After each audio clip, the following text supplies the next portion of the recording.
जी अस्सलाम वालेकुम। उम्मीद है कि आप सब लोग खैरियत से होंगे। आज के इस ब्लॉग के अंदर कुछ खबरें पाकिस्तान से और कुछ खबरें पाकिस्तान के बाहर से आपके साथ शेयर करनी है। बड़ी इंपॉर्टेंट इंफॉर्मेशन है।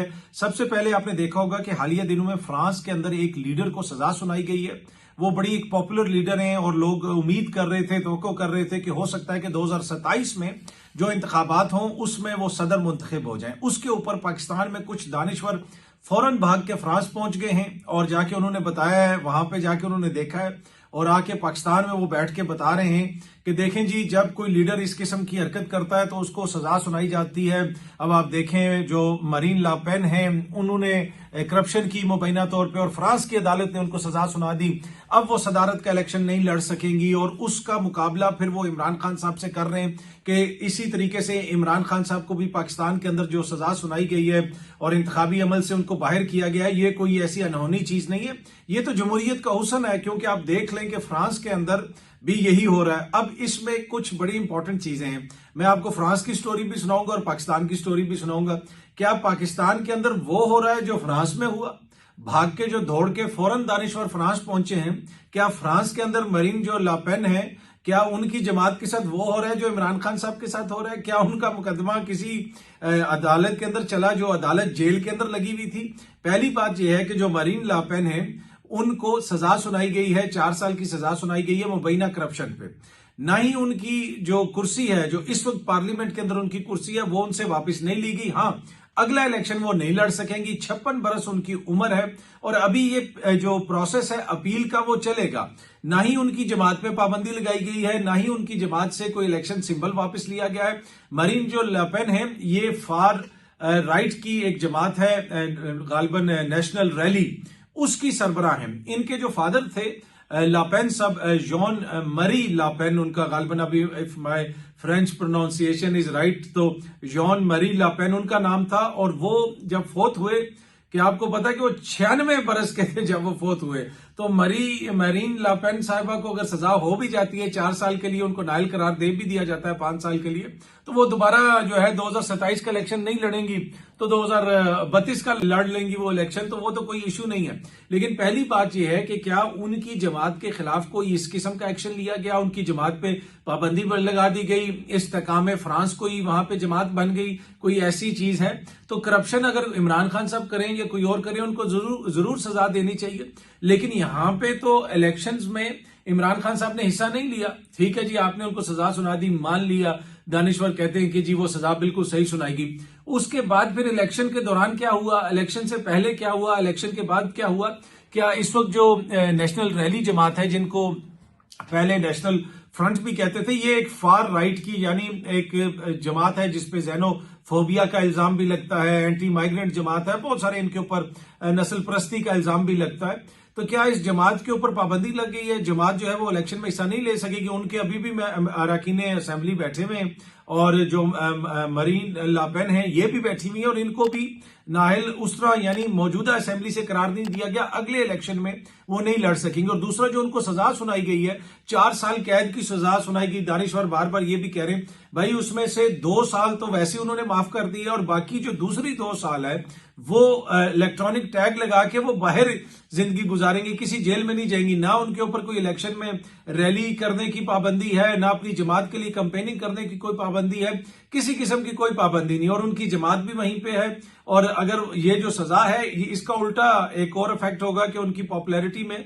हो सकता है मजीद इजाफा हो जाए। लेकिन जो मेन इशू है, मुझे उनकी सियासत से संगीन नोयत का इख्तलाफ है। मरीन लापेन साहब की, या फिर जो उनके फादर थे जॉन मरी लापेन साहब, उनकी सियासत थी, उसके ऊपर बहुत ज्यादा आप एतराज कर सकते हैं। उसकी सियासत को आप इमरान खान साहब की सियासत से नहीं जोड़ सकते। लेकिन जो यहां पे दानिश्वर फौरन पहुंचे हैं फ्रांस, भाई फ्रांस में बाकी जो आजादियां हैं, जिस तरीके से वो ओपन अदालत के अंदर मुकदमा चला और ओपन अदालत के अंदर जो कुछ हुआ, तो वहां यहां पे वैसा क्यों नहीं हो रहा? यहां पे तो हालत ये है कि जनाब हुकूमत कहती है कि हम इतने गैर महफूज हैं कि हम जेल के अंदर भी इमरान खान को बाजमात नमाज पढ़ने की वो सहूलत फराहम नहीं कर सकते, क्योंकि हमारी सिक्योरिटी का बहुत बड़ा मसला है। तो क्या फ्रांस में भी ये सब कुछ हो रहा है? तो बिल्कुल वो जिसे कहते हैं ना फॉल्स इक्वल्स, वो मिलाए जा रहे हैं और फौरन दानिश्वर पहुंचे हैं और उसके अंदर चीजें जो है वो ढूंढ रहे हैं। लेकिन अगर आप उसको देखें और उसको थोड़ा सा समझें और गौर से पढ़ें तो आपको पता चलेगा कि असल मामला वहां पे क्या। और वैसे भी इमरान खान साहब की सियासत एक डिफरेंट टाइप की सियासत है। वो माइनॉरिटीज के राइट की बात करते हैं, वो इंक्लूसिवनेस की बात करते हैं, वो अदम तशद्दुद की बात करते हैं, वो जंगों के खिलाफ हैं, वो हमलों के खिलाफ हैं। तो मरी लापेन या नेशनल रैली की या माजी में नेशनल फ्रंट की जो सियासत है फ्रांस में, वो तो बिल्कुल डिफरेंट है। पर एनीवे वो दानिश्वर फौरन वहां पे पहुंचे थे तो मैंने सोचा कि आपके साथ ये तफसीलात शेयर कीजिए। और वैसे भी जो मरीन लापेन है वो 56 साल अभी उनकी उम्र है और उनके वालिद साहब की वफात 96 बरस में हुई थी। तो वो उनके पास बहुत मौके, ये नहीं हुआ कि उधर टीवी के ऊपर दानिश्वर बैठ के ये नहीं कह रहे कि मरीन लापेन की मकबूलियत तो बड़ी है लेकिन अब उसकी कबूलियत नहीं है। किसी की जरूरत नहीं है कि कोई दानिश्वर वहां पे टीवी पे बैठ के इस तरह की भोंडी दलील कोई दे दे जमहूरियत के अंदर। हाँ, जमहूरियत में यह जरूर होता है, आप सदर हो, जो भी हो, लीडर ऑफ द ऑपोजिशन हो, अगर आप आइन और कानून को तोड़ेंगे तो उसके मुताबिक आपको सजा मिलती है। अब वहां पे अपील का प्रोसेस चलेगा, आप देखते हैं कि उसका प्रोसेस का क्या नतीजा निकलता है। अच्छा, एक और चीज, जिस तरह एलन मस्क साहब ने किसी की ट्वीट को कोट ट्वीट किया हुआ है, किसी बंदे ने ट्वीट की हुई है और उस ट्वीट के ऊपर एलन मस्क साहब ने कोट ट्वीट किया हुआ है। ये ट्वीट मैंने देखी कहीं पे, फिर मैं एलन मस्क के अकाउंट पे गया, जाके चेक किया कि क्या ये असली है। कोई माइक बेंस साहब हैं जनाब, ये एक ऑर्गेनाइजेशन चलाते हैं डिजिटल फ्रीडम्स की और इसके अलावा और भी इनकी प्रोफाइल है, मिलियन से ज्यादा इनके फॉलोअर हैं। इन्होंने एक ट्वीट किया जिसके ऊपर एलन मस्क साहब ने कोट ट्वीट किया है। माइक साहब ने लिखा है कि Marine Le Pen in France, Bolsonaro in Brazil, Imran Khan in Pakistan, आगे उन्होंने Salvini in Italy, Donald Trump in America, उसके अलावा एक और रोमानिया के भी किसी कैलन समथिंग जो लीडर है उनका नाम लिखा हुआ है। The criminal prosecution of every populist, वो उन्होंने लिखा है कि जो भी लीडर मकबूल होते हैं उनके खिलाफ वहां पे जो है इस किस्म के मुकदमात चला दिए जाते हैं। पहली बात यह है कि इनमें से जो बहुत सारे लीडरान्स हैं, इमरान खान साहब की सियासत उनसे काफी मुख्तलिफ है। इमरान खान इंक्लूसिव सियासत करते हैं, वो तो तारकीन वतन को भी नेशनैलिटी देने की बात करते हैं, वो माइनॉरिटीज की बात करते हैं। तो इमरान खान की सियासत बड़ी डिफरेंट। हाँ, ये है कि इमरान खान भी एक पॉपुलर लीडर है, जिस तरह ये पॉपुलर लीडर हैं और ये कह रहे हैं कि जी पॉपुलर लीडर्स को रोकने के लिए कानून का सहारा लिया जाता है। अच्छा, उसके ऊपर एलन मस्क साहब ने, अब ये ट्वीट है जिसमें इमरान खान साहब का भी जिक्र है, इसके ऊपर एलन मस्क साहब ने कोट ट्वीट किया हुआ है कि when the radical left cannot win via democratic vote, they abuse the legal system to jail their opponents. This is their standard playbook throughout the world.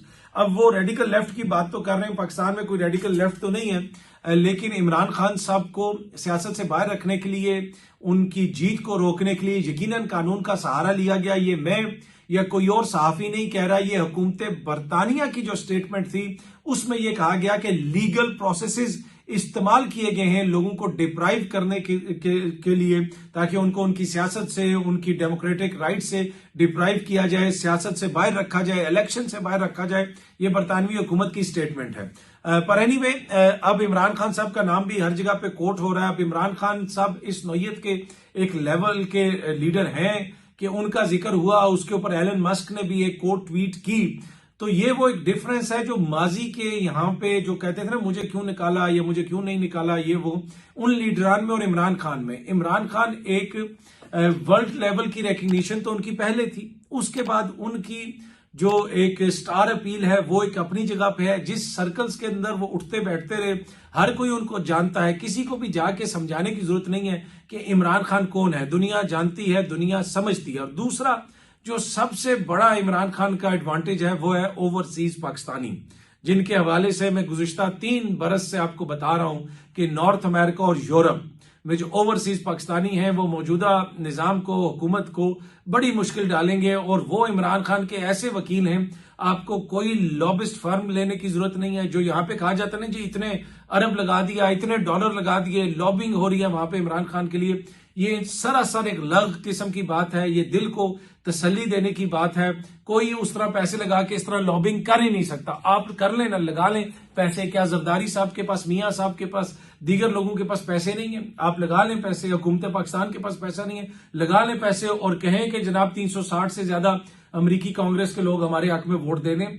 ये वोट को वहां पे आप नोट से शिकस्त नहीं दे सकते। नोट वहां पे बड़ा काम आता है, लेकिन वोट की जो वैल्यू है उसको आप अंडरमाइन नहीं कर सकते। वहां पे उस सिस्टम के अंदर ये इनबिल्ट एक चीज है, और वही चीज आप देख रहे हैं कि जब ओवरसीज पाकिस्तानी जाके मिलते हैं, अपना मुकदमा पेश करते हैं, इमरान खान साहब की बात करते हैं, तो वो प्रेशर बिल्ड हो रहा है वहां पे और दुनिया उसको देख रही है। आज 1 अप्रैल भी है और 1 अप्रैल को लोग अप्रैल फूल भी मनाते हैं, लोगों को झूठी खबरें देते हैं, कोई ऐसी बात कहते हैं जो नामुमकिनात में से होती है। अब मतलब कि एक मजाक करता है, दूसरा दूसरी बात करता है। मैंने तो कभी जाती तौर पे नहीं किया और मैं इसको वैसे भी बड़ी भोंडी हरकत समझता हूं कि आप किसी को खामखा बेवकूफ बनाने की कोशिश करें। पर एनीवे, फवाद चौधरी साहब ने अप्रैल का जो 1 अप्रैल फूल मनाया जाता है उसके हवाले से उन्होंने एक बड़ी जबरदस्त ट्वीट की है। उन्होंने कहा कि पाकिस्तान के अंदर जो अप्रैल फूल डे है वो ऑफिशियली कैंसिल कर दिया गया है, इसलिए कि जितना बड़ा मजाक, जितना बड़ा भोंडा मजाक पाकिस्तानियों के साथ कर दिया गया है, इससे बड़ा मजाक हो नहीं सकता। और वो मजाक ये कह रहे हैं कि nobody can top the epic prank of settling the nation with a PMLN and PPP government. वो ये कह रहे हैं कि ये जिस तरीके से नून लीग और पीपल्स पार्टी की हुकूमत बनाई गई, इससे बड़ा कोई भोंडा मजाक कर ही नहीं सकता, इससे बड़ा कोई झूठ बोल ही नहीं सकता जिस तरीके से ये हुकूमत बनाई गई है। तो अब ऑफिशियली सरकारी सतह पे हमें अप्रैल फूल्स डे जो है उसको कैंसिल कर देना चाहिए। इससे ज्यादा और क्या मजाक होगा इस कौम के साथ कि जनाब इन लोगों की हुकूमत बनवा दी गई है। अब वो आपको पता है फॉर्म 45-47 की एक बहस है। ये लोग ये कहते हैं कि जी हम तो जीते हुए हैं, और PTI वाले कहते हैं कि नहीं जनाब हमारे पास सारे फॉर्म 45 है और इनकी जो हालत है वो पूरी कौम के सामने है। चलें यहाँ पे तो फॉर्म 45-47 की बहस आ रही है, चल रही है, आप बहस कर भी सकते हैं, लेकिन हालत ये है कि खैबर पख्तूनख्वा से 1 साल मुकम्मल हो गया लेकिन वहां से सेनेट का इलेक्शन नहीं करवाया जा रहा। ये सामने आप देख सकते हैं, KP से सेनेट की 11 नशिस्तें साल गुजरने के बाद भी खाली हैं, और उसमें जनाब वो मखसूस नशिस्तों के केस वाला मसला फंसा हुआ है, वो सारी चीजें फंसी हुई हैं। इसी दौरान यहां से सदर भी बन गया, चेयरमैन सेनेट भी बन गया, 26वीं आईनी तरमीम भी होगी। क्या वो 11 सेनेटर्स, अगर जितने भी सेनेटर्स जो हैं वो होता 11 ना होते तो 9 हो जाते। वैसे तो जो पाकिस्तान तहरीक इंसाफ की वहां पे पोजीशन है वो 11 के 11 भी जीत सकते हैं, लेकिन वो हो सकता है 1-2 किसी और को भी दे देते। अगर वहां से 8-9 सीटें होती सेनेट की खैबर पख्तूनख्वा से पाकिस्तान तहरीक इंसाफ की, तो क्या 26वीं आईनी तरमीम हो सकती थी? कभी भी नहीं हो सकती थी। लेकिन उसके बावजूद ये सिस्टम चलाया जा रहा है, ये सब कुछ किया जा रहा है। तो इसीलिए फवाद चौधरी साहब कह रहे हैं कि अप्रैल फूल डे जो है यहाँ पे सरकारी सतह पे कैंसिल कर देना चाहिए। इससे बड़ा मजाक तो अब कौम के साथ हम मजीद कर ही नहीं सकते। अच्छा जी, भोंडे मजाकों की बात हो रही है, अप्रैल फूल्स डे की बात हो रही है, तो ये एक और चीज खबर मेरे सामने से गुजरी। अब इसका अप्रैल फूल्स डे से कोई ताल्लुक नहीं है, भोंडे मजाकों से कोई ताल्लुक नहीं है, वो स्टोरी खत्म हो गई है। अब हम नई स्टोरी शुरू कर रहे हैं। नई स्टोरी ये है, ये सामने आप देख सकते हैं, एक्सप्रेस ट्रिब्यून भी इसको रिपोर्ट कर रहा है। Won't allow canal projects on Indus river till last breath. अब ये शर्जील मेमन साहब ने कहा है कि अपनी आखिरी सांस तक लड़ूंगा, ये जो नहरों का प्रोजेक्ट है इसको नहीं बनने देंगे, दरियाए सिंध से किसी किस्म की नहर नहीं निकालने देंगे। अब ये जो नहरों का प्रोजेक्ट जब पहले डिस्कस हुआ ग्रीन इनिशिएटिव के तहत, उस इजलास की सदारत आसिफ अली जरदारी साहब ने की और उसमें उन्होंने हदायत भी जारी की। अब अचानक जब वहां पे लोगों ने एहतजाज किया तो पीपल्स पार्टी वाले कह रहे हैं कि आखिरी सांस तक लड़ेंगे, ये नहीं करेंगे, वो नहीं करेंगे। तो जनाब ये बड़ी संजीदा एक खबर थी, शर्जील मेमन साहब का एक बयान था, तो सोचा कि आज 1 अप्रैल को जो है वो भी आपके साथ शेयर किया जाए।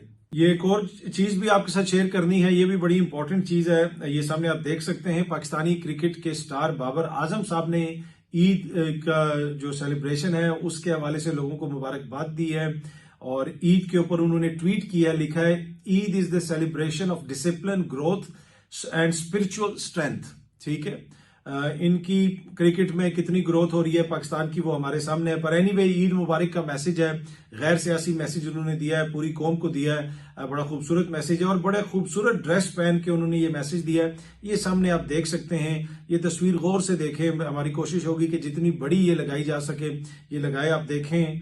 और इसमें माशाल्लाह बड़ा खूबसूरत उन्होंने एक ड्रेस पहना हुआ है, और ये डिसिप्लिन और ग्रोथ और स्पिरिचुअल स्ट्रेंथ के ऊपर उन्होंने बात की है। उसके साथ फिर यही खूबसूरत एक लिबास ज़ेब तन उन्होंने किया हुआ है, और ये तस्वीर उन्होंने शेयर की है। तो इनकी तरफ से आप सबको ईद मुबारक। हुकूमत पाकिस्तान ने जो अफगान शहरियों को डेडलाइन दी हुई थी, वो डेडलाइन अब खत्म हो गई है। ये सामने आप देख सकते हैं, मीडिया भी इसको रिपोर्ट कर रहा है। अब यहां से लोगों को वापस भेजने का काम शुरू हो जाएगा। दूसरी जानिब तालिबान की जो इंटरिम हुकूमत है अफगानिस्तान में, उन्होंने हुकूमत पाकिस्तान से अपील की है कि इस तरह आप ना भेजें रेफ्यूजीज को, वहां पे मसला बन जाएगा। कुछ बैनुल अक़वामी इंसानी हकूक के इदारे भी इस किस्म की बात कर रहे हैं। लेकिन पाकिस्तान का मौक़िफ़ ये है कि हालिया अरसे में जो पाकिस्तान में दहशतगर्दी हो रही है, उसमें अफगान शहरी इस्तेमाल हो रहे हैं, अफगानिस्तान की सरजमीन इस्तेमाल हो रही है। इस वजह से अब जरूरी है कि रियासत पाकिस्तान के लिए और पाकिस्तान के मुस्तकबिल के लिए, पाकिस्तान के मुफाद के लिए जरूरी है कि इन लोगों को वापस भेजा जाए। अब देखते हैं कि जनाब कितनी जल्दी लोग जाते हैं या नहीं जाते, और इस हवाले से हुकूमत क्या करती है। वैसे काफी लोग चले भी गए हैं, और कुछ लोगों के हवाले से हुकूमत पाकिस्तान कह रही है कि उनके खिलाफ अब क्रैकडाउन किया जाएगा और उनको यहां से भेजा जाएगा। अच्छा, बहुत सारे ऐसे वाकयात पाकिस्तान में होते हैं जिनमें अफगान शहरियों का नाम आता है, फिर एक पब्लिक सेंटीमेंट भी बनता है, एक रिजेंटमेंट भी आपको नजर आती है, अवाम के अंदर भी नजर आती है। जिस जगहों पे बड़ी तादाद में अफगान शहरी रहते हैं, उधर तहफुजात का इजहार भी किया जाता है। तो आप अगर यूरोप की सियासत को देखें, आज मैरीन ला पेन क्यों पॉपुलर है? क्योंकि वो भी एंटी माइग्रेशन बात करते हैं। यूरोप के अंदर भी जो बहुत सारी जगहों पे जहां पे माइग्रेंट्स रहते हैं, अब यूरोपियन लोग उनको पसंद नहीं करते। वो अपनी वैल्यूज लेके आने की कोशिश करते हैं, वो अपनी चीजों को वहां पे इंपोज करने की कोशिश करते हैं। और अक्सर यूरोप में ये कहा जाता है कि भाई तुम्हारा कल्चर अगर इतना सुपीरियर है और तुम लोग इतने जबरदस्त हो, तो तुम शाम से भाग के सीधे जर्मनी क्यों आते हो? चले जाओ सऊदी अरब चले जाओ, उधर क्यों नहीं जाते हो? किसी और मुसलमान मुल्क में क्यों नहीं चले जाते? हमारे मुल्क में आके तुम हमें बताते हो कि हमारी हर चीज बड़ी पॉपुलर है, हमारी हर चीज बड़ी जबरदस्त है, हमारा कल्चर बड़ा सुपीरियर है, हमारी रवायात बड़ी जबरदस्त हैं। तो भाई फिर भाग के यूरोप क्यों आते हो? उधर ही चले जाओ। तो वो उधर भी इस किस्म की एक रिजेंटमेंट पाई जाती है उन लोगों के खिलाफ। लेकिन बड़ी तादाद में वहां पे लोग ऐसे हैं जो चीजों को समझते हैं कि चंद लोगों की वजह से आप पूरी एक कम्युनिटी को ब्लेम नहीं कर सकते। इसी तरीके से अगर अफगानिस्तान के कोई शहरी पाकिस्तान में किसी जुर्म में मुलविस है, तो आप उसको आइन और कानून के मुताबिक जरूर सजा दें। लेकिन बहुत सारे अफगान शहरी जो यहाँ पे रहते हैं, जो नस्ल दर नस्ल यहाँ पे रह रहे हैं, कारोबार कर रहे हैं, पीसफुल लोग हैं, पाकिस्तान की सोसाइटी के अंदर इंटीग्रेट हो चुके हैं, उनकी शादियां यहाँ पे हो चुकी हैं, खानदान बन चुके हैं, उनको एकदम से इस तरह भेजना क्या मुनासिब है? ये क्वेश्चन भी किया जाता है, क्वेश्चन उठाया जाता है। और इमरान खान साहब जो हैं, जिस तरह मैंने पहले भी कहा कि उनकी सियासत तो फार राइट का कंप्लीट ऑपोजिट है। वो तो अपने दौरे हुकूमत में अफगान शहरियों को नेशनैलिटी देने की भी बात कर चुके हैं कि जो लोग यहाँ पे आ चुके हैं वो अब पाकिस्तानी हैं, उनको पाकिस्तानी शहरियत भी दी जानी चाहिए। लेकिन एट द सेम टाइम कोई चैलेंजेस भी हैं सिक्योरिटी के हवाले से, दीगर चीजों के हवाले से। और उसी वजह से अब मौजूदा जो बिलावल जरदारी साहब की हुकूमत है, शहबाज शरीफ साहब की हुकूमत है, उन्होंने एक डेडलाइन दी है। और अब शहबाज शरीफ साहब और बिलावल साहब की हुकूमत जो है वो ये कहती है कि इन तमाम अफगान शहरियों को हम वापस भेजेंगे। आखिर में जनाब एक इंटरनेशनल खबर भी आपके साथ शेयर करनी है। ये सामने आप देख सकते हैं, टेलीग्राफ की ये खबर है। खबर के मुताबिक ये कहा जा रहा है कि ईरान के अंदर कुछ सोर्सेज ने मगरबी मीडिया को ये बताया है कि ईरान के अंदर जो फौज है, ईरान के अंदर जो सिक्योरिटी एस्टेब्लिशमेंट है, वो अपनी हुकूमत को मशवरा दे रही है कि अमेरिका के जो फौजी अड्डे हैं, खुसूसी तौर पे जो उसमें कुछ एरियाज में जहां पे से ईरान के ऊपर हमला हो सकता है, उन अड्डों के ऊपर प्रीएम्प्टिव स्ट्राइक कर दी जाए। यानी वहां पे जो भी फौजी तैनात हैं, जो उनकी एयरफोर्स के लोग तैनात हैं अमेरिका के, और वहां से उड़ के अगर वो ईरान पे हमला करने की ख्वाहिश रखते हैं, तो उससे पहले ही उनके ऊपर हमला कर दिया जाए। मेरा नहीं ख्याल कि ईरान के अंदर कोई इतना बेवकूफ है कि वो अमेरिका के ऊपर पहले स्ट्राइक करेगा और प्रीएम्प्टिव स्ट्राइक करेगा और इस किस्म की हरकत करेगा। लेकिन मगरबी मीडिया में जिस किस्म की रिपोर्टिंग हो रही है और जिस किस्म की बातें शेयर की जा रही हैं कि इमीडिएटली डिएगो गार्सिया का जो बेस है उसके ऊपर हमला कर दिया जाए, उससे लगता ऐसे है कि एक माहौल बनाने की कोशिश की जा रही है। खबर के अंदर भी, टेलीग्राफ की खबर के अंदर लिखा हुआ है कि the official in Tehran told the Telegraph top commanders are being urged to launch preemptive strikes on the island and its base if Trump's threats have become more serious। कि अगर वो ज्यादा संजीदा नोयत की धमकियां आती हैं तो प्रीएम्प्टिव स्ट्राइक कर दी जाए। मेरे ख्याल में ये जहन साजी है कि जैसे ईरान भी कोई मगरिब के ऊपर हमला करने की ख्वाहिश रखता है। ईरान ने किसके ऊपर हमला किया है? आपने माजी में भी ईरान के ऊपर हमले किए। ईरान इराक जो जंग हुई वो भी हमारे सामने है। अगर किसी ने दुनिया भर में दहशतगर्दी फैलाई है, दुनिया भर में जाके हमले किए, वो तो अमेरिका और इनके इत्तेहादी हैं, जिसमें बरतानवी हुकूमत का किरदार भी है, दीगर हुकूमतों का, मगरबी हुकूमतों का किरदार भी है। अब आप देख लें इराक के अंदर इनका क्या मौकिफ था कि सदाम जाएगा तो ये खित्ता जो है वो अमन का गहवारा बन जाएगा। मुझे याद है हम उस प्रोटेस्ट के अंदर थे, 20 लाख बंदों ने तकरीबन प्रोटेस्ट किया था लंदन की सड़कों के ऊपर। केन लिविंगस्टन गालिबन उस वक्त लंदन के मेयर थे और वो भी वहां पे थे। जेरेमी कॉर्बिन उस वक्त गालिबन वो एमपी थे, वो भी वहां पे थे। बड़ी तादाद में लोगों ने इराक वॉर के खिलाफ लंदन में मुजाहरा किया था। मैं खुद भी उस जगह पे मौजूद था, उस मुजाहरे के अंदर मौजूद था और वहां पे जनाब लोगों ने कहा था कि ये जंग ना करें, आप तबाही लेके आएंगे। लेकिन टोनी ब्लेयर साहब ने, जॉर्ज बुश साहब ने हमला किया और दुनिया को बताया गया, उनकी कौमों को बताया गया कि जी इराक में बड़े पैमाने पे तबाही फैलाने वाले हथियार हैं। वहां पे मीडिया पे कैंपेन चलाई गई, मीडिया पे लोगों ने बैठ के इस तरह की बातें की, लेकिन वहां से निकला क्या? कुछ भी नहीं निकला। उसके नतीजे में खित्ता पूरा अनस्टेबल हो गया, वहां पे दहशतगर्दी में इजाफा हुआ, नए नए दहशतगर्द ग्रुप उभर के सामने आए और अब अगेन जो है ईरान के हवाले से इस तरह का रेटरिक जो है उसको उभारा जा रहा है। और इसमें अगेन जो ड्रम सबसे बड़ा ड्रम बीटर है वो इसराइल है। वो ये कह रहा है कि जी ईरान की रजीम अगर चली जाएगी तो अमन हो जाएगा। नहीं, अमन तब होगा जब आप लोग अपनी पॉलिसीज को तब्दील करेंगे। इसी तरीके से पॉलिसीज चलती रही तो कभी भी अमन नहीं होगा। बहुत जल्दी आप सब दोस्तों से दोबारा मुलाकात होगी। Thank you very much.